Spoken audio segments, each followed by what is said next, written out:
ሰላም ጤና ይስጥልኝ ውድ የኬሎ ሚዲያ ተከታታዮች፣ በዕለታዊው የዛሬ ውሎ ፕሮግራማችን እነዚህን መረጃዎች እንዲያቀናጅተን ይዘንላችሁ ልንቀርብ ተሰናድተናል። ከፕሮግራም ጋር አብሬያችሁ ቆይታ የማደርገው እኔ አብዲስ አደፋር ነኝ።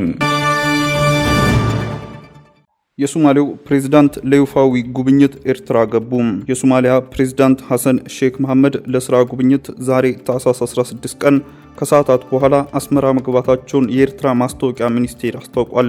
ፕሬዝዳንቱና ልኡካቸው ቡድናቸው አስመራ ዓለም አቀፍ አየር ማረፊያ ሲደርሱ የኤርትራው ፕሬዝዳንት ኢሳያስ አፈወርቂ ደማቅ አቀባበል አድርገውላቸዋል ሲሉ የማስታወቂያ ሚኒስቴሩ የማነ ገብረ መስቀል በማህበራዊ ሚዲያ ትስስር ገጻቸው ገልጸዋል። ሁለቱ መሪዎች የሁለትዮሽ ግንኙነቶችን እንዲሁም የጋራ ጠቀሜታ ያላቸውን ቀጠናዊና ዓለም አቀፋዊ ጉዳዮችን የበለጠ ማጠናከርን በተመለከተ ይወያያሉ ብለዋል። መስከረም ወር መገባደጃ የሶማሊያ ፕሬዝዳንት ሐሰን ሼክ መሐመድ የግብፁ ፕሬዝዳንት አብዱልፈታህ አልሲሲና የኤርትራው ፕሬዝዳንት ኢሳያስ አፈወርቂ በኤርትራ ባደረጉት የሶስትዮሽ ጉባኤ ሶማሊያ የየብስና የባህር ድንበሮቿን ለመጠበቅ የሚያስችል አቅሟን ለማጠናከር ስምምነት ማድረጋቸው መዘገባችን አይረሳም። በሰሜን ወሎ ዞን ቡግና ወረዳ በአልሚ ምግብና በመድኃኒት አቅርቦት ችግር ምክንያት ዜጎች ለጉዳት ተዳርጓል ሲል ኮሚሽኑ ገለጸ። በአማራ ክልል ሰሜን ወሎ ዞን ቡግና ወረዳ ነዋሪዎች ላይ ጉዳት ያደረሰው በአልሚ ምግብና በመድኃኒት አቅርቦት ችግር ምክንያት ነው ሲል የክልሉ የአደጋ መከላከያ ምግብ ዋስትና ፕሮግራም ማስተባበሪያ ኮሚሽን አስታውቋል። በሰሜን ወሎ ዞን ቡግና ወረዳ በተፈጥሮና በሰው ሰራሽ አደጋዎች ሳቢያ 110,000 ሰዎች አስቸኳይ የሰብአዊ ድጋፍ የሚያስፈልጋቸው መሆኑንም ገልጿል።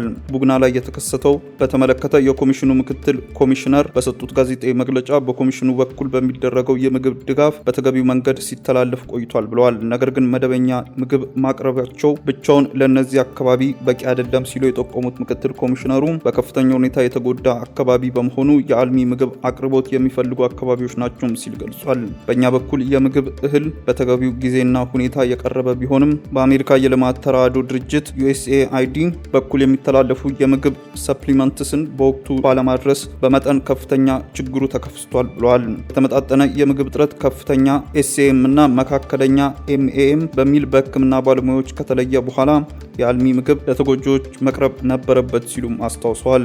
ይህንን ድጋፍ ለማድረስ በአካባቢው በጸጥታ ችግር ውስጥ ስለነበረ ማድረስ አልተቻለም ያሉት ኃላፊዋ በአንዳንድ ቦታዎች ዝርፊያዎችም ተፈጽመዋል፣ ዜጎች በእነዚህ ምክንያቶች ለችግር ተዳርገዋልም ብለዋል። በሰሜን ወሎ ዞንና ቡግና አካባቢ በተከሰተው የጸጥታ ችግር ምክንያት አልሚ ምግብ ለማድረስ ባለመቻሉ ዜጎች ላይ ተጨማሪ ጫና ፈጥሯል ሲሉም ገልጸዋል። በእነዚህ አካባቢዎች በጣም ከፍተኛ የረሃብ ጊዜ ብለን በምንገልጻቸው በ2016 ሐምሌና ነሐሴ በ2017 መስከረም ወራት 100% የGOEP የምግብ እህል ድጋፍ በአመልድ በኩል ሲተላለፍ ቆይቷል ብለዋል። በዚሁም መሰረት ለቡግና ወረዳ ለ10,000 ተጎጂዎች 4146 ኩንታል ስንዴና 414 ኩንታል አልሚ ምግብ ከፌዴራል አደጋ ስጋት ተፈቅዶ በመጓጓዝ ላይ መሆኑን ጠቅመዋል። በሌላ በኩል የአሜሪካን ድምፅ ሬዲዮ ታህሳስ 16 ቀን 2017 ዓ.ም በዘገበው ዘገባ በአማራ ክልል ሰሜን ወሎ ዞንና ቡግና ወረዳ በ16 ቀበሌዎች በተከሰተው የምግብ እጥረት የተጎዱ ህጻናትና እናቶችን ለመታደግ የተሰራጨው የአልሚ ምግብ እርዳታ በቂ እንዳልሆነ ወላጆች የቡግና ወረዳ ጤና ጽሕፈት ቤት ኃላፊዎችና ሐኪሞች እንደነገሩት አስደምጧል። ኢትዮጵያ በበጀት ዓመቱ 5 ወራት ውስጥ ከቡና ወጪ ንግድ $797 ሚሊዮን አገኘች። ኢትዮጵያ በበጀት ዓመቱ የመጀመሪያ 5 ወራት ውስጥ 178,000 ቶን ቡና ለውጭ ገበያ በማቅረብ $797 ሚሊዮን ገቢ ማግኘቷን የኢትዮጵያ ቡናና ሻይ ባለስልጣን አስታውቋል። ይህም ካለፈው ተመሳሳይ ወቅት ጋር ሲነጻጸር በመጠን የ72 በመቶ እንዲሁም ከገቢ አንጻር የ55 በመቶ ብልጫ አለው ብለዋል። የባለስልጣኑ ምክትል ዋና ዳይሬክተርና የግብይት ዘርፍ ኃላፊ የሆኑት አቶ ሻፊር ኡመር ለኢዜአ እንደተናገሩት ባለፉት 5 ወራት 117,000 ቶን ቡና ወደ ውጭ ለመላክ ታቅዶ 178,000 ቶን በላይ ማሳካት እንደተቻለ ገልጸዋል። አክለውም በበጀት ዓመቱ አጋማሽ ከ2,000 ቶን በላይ ቡና በመላክ $1 ቢሊዮን ማግኘት እንደሚቻልም ጠቁመዋል። ኢትዮጵያ ባለፉት በጀት ዓመታት 298,000 ቶን ቡና ወደ ውጭ በመላክ $1.43 ቢሊዮን ያገኘች ሲሆን ዘንድሮ መጠኑን ወደ 400,000 ቶን በማሳደግ ከ2 ቢሊዮን በላይ ማግኘት ማቀዷም ተመላክቷል።